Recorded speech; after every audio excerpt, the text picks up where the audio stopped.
ഓ guys, Ooty ട്രിപ്പിൻ്റെ series ഇതുവരെ കഴിഞ്ഞില്ല എൻ്റെ നിധിയെ, മതി ഇനി നിർത്തിപ്പോ എന്ന് പറഞ്ഞവർക്കുള്ള അവസാനത്തെ ഷോർട്സും കൂടിയാണ് ഇത് കേട്ടോ.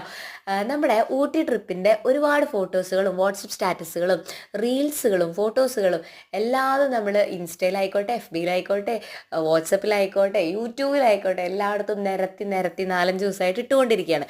അതിനുള്ള ക്വസ്റ്റ്യനും എനിക്ക് വന്നു കഴിഞ്ഞു കേട്ടോ. മതി, നിർത്തിക്കോ, ഊട്ടി കഴിഞ്ഞില്ല, അങ്ങനെ ഇങ്ങനെ എന്നൊക്കെ പറഞ്ഞ് ഒരുപാട് ക്വസ്റ്റ്യൻസ് വരുന്നുണ്ട്.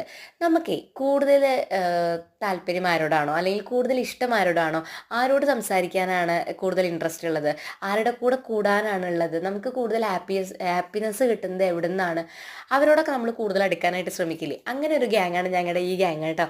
അതുകൊണ്ട് തന്നെ ചിലപ്പോൾ കുറച്ച് കൂടുതൽ ഫോട്ടോസ്, കുറച്ച് കൂടുതൽ വീഡിയോസൊക്കെ ഞാൻ അപ്ലോഡ് ചെയ്തെന്ന് വരും. കാരണം ഞങ്ങൾ തമ്മിൽ അത്രയും ഒരു നല്ലൊരു ബോണ്ടാണെന്ന് വേണമെങ്കിൽ പറയാം. അപ്പോൾ ഞങ്ങൾ കുറേ നാളായിട്ട് ആഗ്രഹിക്കുന്നത് എവിടെയെങ്കിലും പോകണം. എല്ലാവരും ഒത്തുകൂടുന്ന സമയം വളരെ റെയറാണ്.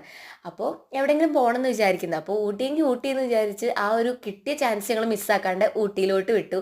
നല്ല നല്ല സ്ഥലങ്ങൾ കാണാൻ പറ്റി എന്നുള്ളതാണ് ഏറ്റവും മെയിൻ ആയിട്ടുള്ള ഇതിലുള്ള ഒരു ഹൈലൈറ്റ് കേട്ടോ. എത്രയോ വട്ടം നമ്മൾ ഊട്ടിയിൽ പോയിട്ടുണ്ടെന്നുണ്ടെങ്കിലും ഈ സ്ഥലങ്ങളൊന്നും ഞങ്ങൾ കണ്ടിട്ടില്ല. ഞാനും എൻ്റെ കൂടെ വന്നിട്ടുള്ള ഞങ്ങളുടെ ഗ്യാങ്ങിലുള്ള ആരും കണ്ടിട്ടില്ല. നമ്മുടെ ഫാമിലി ട്രിപ്പായിരുന്നു ഉണ്ടായിരുന്നത്. ഹസ്ബൻഡിൻ്റെ വീട്ടിൽ ചേച്ചിയുടെ ഫാമിലിയും നമ്മളും കൂടിയാണ് പോയത്. അപ്പോൾ ഒരുപാട് സന്തോഷം, അല്ലെങ്കിൽ ഒരുപാട് നല്ല നല്ല മൊമെൻറ്റ്സുകൾ, നല്ല നല്ല സന്തോഷമായിട്ട് ഇരിക്കാൻ പറ്റിയിട്ടുള്ള ഒരു ഡേ തന്നെയായിരുന്നു കേട്ടോ. ജസ്റ്റ് ഞങ്ങൾ 1 ഡേ ട്രിപ്പാണ് പോയത്. അത്രയും മെമ്മറബിൾ ആക്കാൻ പറ്റിയിട്ടുള്ള ഒരു ട്രിപ്പ് തന്നെയായിരുന്നു. പിന്നെ കാണാത്ത സ്ഥലങ്ങൾ എന്ന് പറയുമ്പോൾ ഈ ഡാം, ഇത് ഡാമിൻ്റെ പേരെന്താ ആക്ച്വലി എനിക്ക് അറിഞ്ഞുകൂടാ, ഞാൻ നോക്കിയിട്ടില്ല. ജസ്റ്റ് വെറും നമ്മുടെ ബൊട്ടാനിക്കൽ ഗാർഡൻ ഒക്കെ ഇല്ലേ, ആ ഒരു ഏരിയയിൽ തന്നെ വരുന്നുണ്ട്. അവിടുന്ന് ഒരു 10-15 കിലോമീറ്ററിൻ്റെ ഉള്ളിൽ തന്നെയാണ് വരുന്നത്. 30 രൂപയെ മാത്രമേ എൻട്രി ഫീസ് വരുന്നുള്ളൂ. താഴോട്ട് ഇങ്ങനെ നടന്ന് പോകുമ്പോഴാണ് അതിൻ്റെ ആ എൻഡ് വരുന്നത്, വെള്ളച്ചാട്ടത്തിൻ്റെ എൻഡ് വരുന്നത്.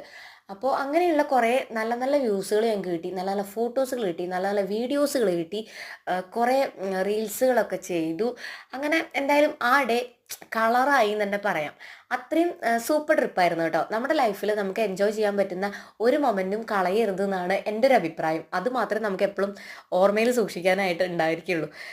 അങ്ങനെ അപ്പോൾ എല്ലാവരും പുറത്തൊക്കെ പോകുന്നുണ്ടെങ്കിൽ പുറത്തൊക്കെ പോവുക, ആഘോഷിക്കുക, സന്തോഷിക്കുക, അത്രയേ ഉള്ളൂ കേട്ടോ. Full video യൂട്യൂബിലുണ്ടേ.